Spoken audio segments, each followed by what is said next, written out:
Of course it doesn't. So it follows that single fatherhood need not have the same detrimental effects that single motherhood has had on society.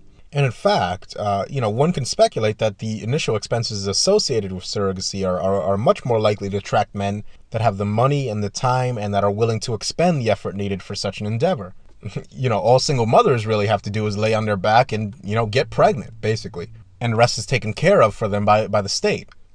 But let's say, for example, that we had a way to prove that single fatherhood is definitively less advantageous to children and society at large. Even if we could prove that, it's still just as unethical and damaging in a society of so-called rights and freedoms to have the state dictate to others what methods of reproduction consenting adults can be allowed to engage in.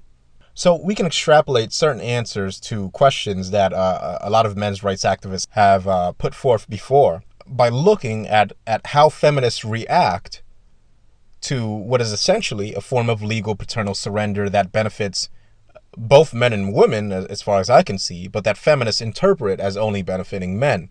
It shows us that if we ever want to get the concept of legal paternal surrender off the ground, we have a very, very long fight ahead of us, and feminists, and not only feminists, but feminists and conservatives will move to block the progression of such a legislation ever passing into law.